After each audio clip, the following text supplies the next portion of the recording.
Entrenar el cerebro para el bienestar.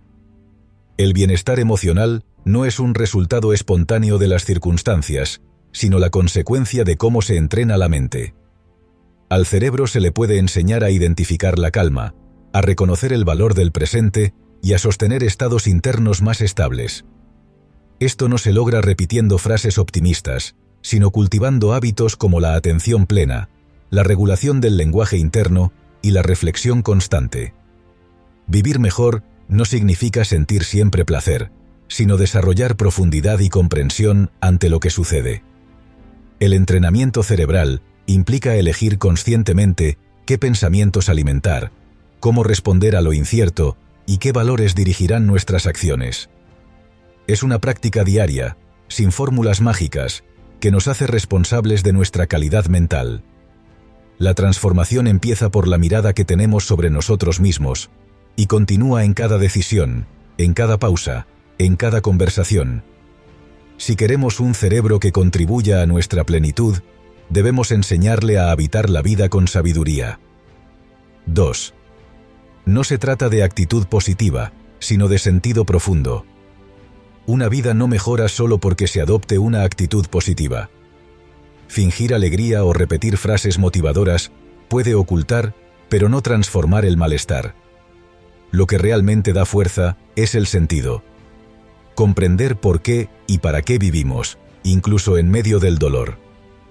El sentido no es una idea abstracta, sino una experiencia que nace de conectar con lo que importa, con lo que nos trasciende. Cuando se vive con propósito, las dificultades no desaparecen, pero adquieren otro peso. La alegría no es una imposición, sino una consecuencia de esa claridad interior. La madurez emocional no radica en pensar siempre en positivo, sino en sostener lo que duele con conciencia, sin perder la dirección. No se trata de eliminar lo incómodo, sino de integrarlo en una visión más amplia. Vivir con sentido es, en el fondo, una forma silenciosa y poderosa de resistir, de crear y de amar de forma más lúcida. 3. Las emociones no se gestionan, se comprenden. La idea de gestionar emociones sugiere que podemos manipular lo que sentimos como si fuera una máquina. Pero las emociones no son piezas a controlar, sino mensajes que el cuerpo y la mente producen para ayudarnos a interpretar el mundo. No hay emociones buenas ni malas, sino respuestas más o menos útiles según el momento y la conciencia con que se vivan. La tristeza puede abrir espacio a la introspección, la rabia, a la defensa de lo valioso, la alegría, al vínculo. Lo importante no es reprimir ni exagerar lo que sentimos, sino aprender a leerlo con honestidad. Comprender una emoción es ver de dónde nace, qué necesidad expresa y cómo puede transformarse sin negarla. Cuando se cultiva esta relación madura con las emociones, dejamos de temerlas y comenzamos a escucharlas. La inteligencia emocional real no es una técnica de autocontrol, sino una forma honesta de estar presentes, en equilibrio con lo que somos y con lo que nos rodea. 4. El malestar también enseña. Solemos buscar la calma y evitar el dolor, pero muchas de las mayores comprensiones nacen precisamente del malestar. El sufrimiento, si se atraviesa con lucidez, no nos destruye, nos revela. En la incomodidad emocional aparecen verdades que en la comodidad pasaban inadvertidas. El enojo puede mostrar dónde hay abuso. La tristeza, qué vínculos han perdido sentido. El miedo, qué partes de nosotros necesitan cuidado. No se trata de idealizar el dolor, sino de no desperdiciarlo. Evitar todo lo que incomoda nos aleja de la madurez. Acercarnos a ello con atención puede hacernos crecer. No hay que buscar el sufrimiento, pero sí tener el valor de preguntarle qué vino a mostrar. Cuando dejamos de clasificar nuestras emociones como positivas o negativas, comenzamos a vivir con mayor libertad interior. El malestar no es un enemigo. Es un maestro incómodo que muchas veces nos señala el camino hacia versiones más completas de quienes podemos llegar a ser. 5. Las emociones son predicciones, no reacciones.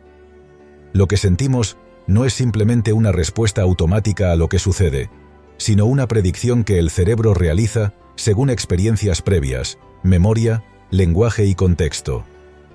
Emocionarse no es tanto reaccionar como interpretar.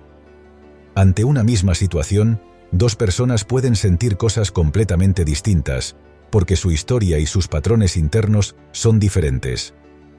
Esta comprensión cambia radicalmente la forma en que abordamos lo que sentimos.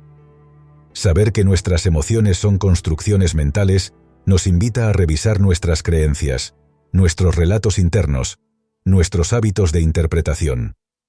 Si se cambia la forma de mirar, cambia la forma de sentir. Por eso cultivar conciencia no es algo abstracto. Es una herramienta transformadora.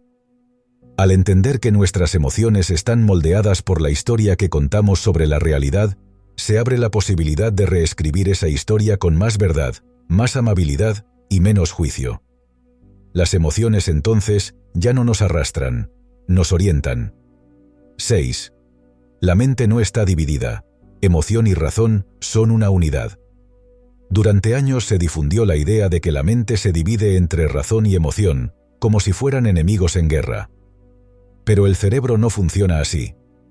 Sentir y pensar están profundamente integrados. Toda decisión racional contiene una carga emocional, y toda emoción lleva implícita una interpretación. Separarlas es un error que empobrece la comprensión humana. Cuando se entiende que la emoción es una forma de pensamiento encarnado, se puede dialogar con ella en vez de temerla. Y cuando se acepta que la razón no es fría ni pura, sino atravesada por la historia de cada uno, se vuelve más humilde. Esta integración no debilita el pensamiento, lo hace más sabio.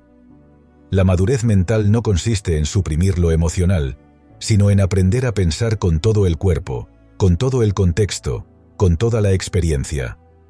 La sabiduría emerge cuando dejamos de dividirnos internamente y aprendemos a habitar la totalidad de lo que somos. 7. La sabiduría es práctica, no teórica. Leer, reflexionar y hablar de crecimiento personal tiene valor, pero no transforma por sí solo. La sabiduría no es una acumulación de ideas, sino una forma de estar en el mundo. Se expresa en la forma en que tratamos a los demás, en las palabras que elegimos, en las decisiones pequeñas que tomamos cada día.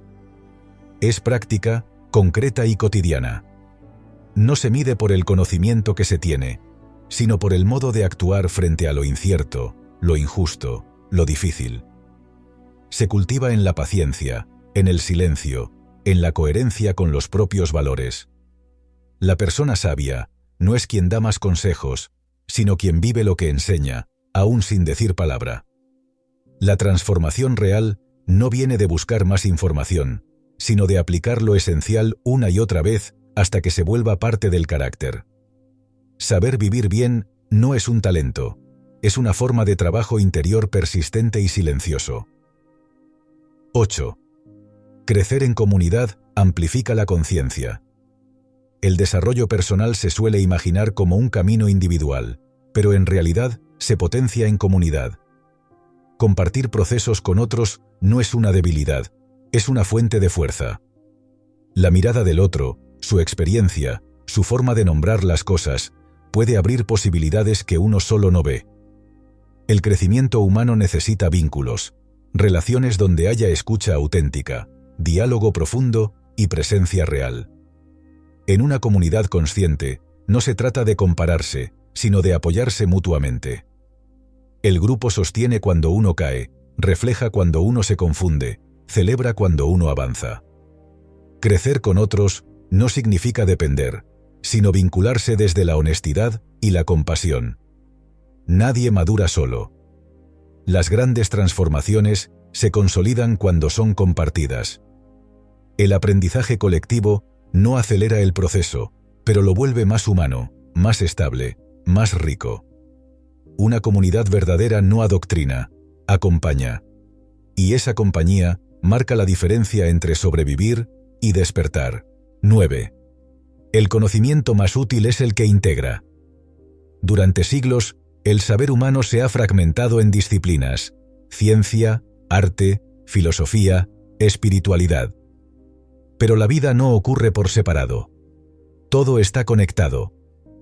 Por eso el conocimiento más profundo No es el que se especializa sin límites, sino el que busca puentes entre áreas distintas. Comprender la mente humana exige tanto neurociencia como poesía. Comprender la sociedad requiere tanto datos como sensibilidad. El pensamiento complejo no es confuso, es inclusivo. Implica aprender a mirar un fenómeno desde múltiples perspectivas sin reducirlo a una sola explicación. Esta mirada integradora no es solo intelectual, es ética.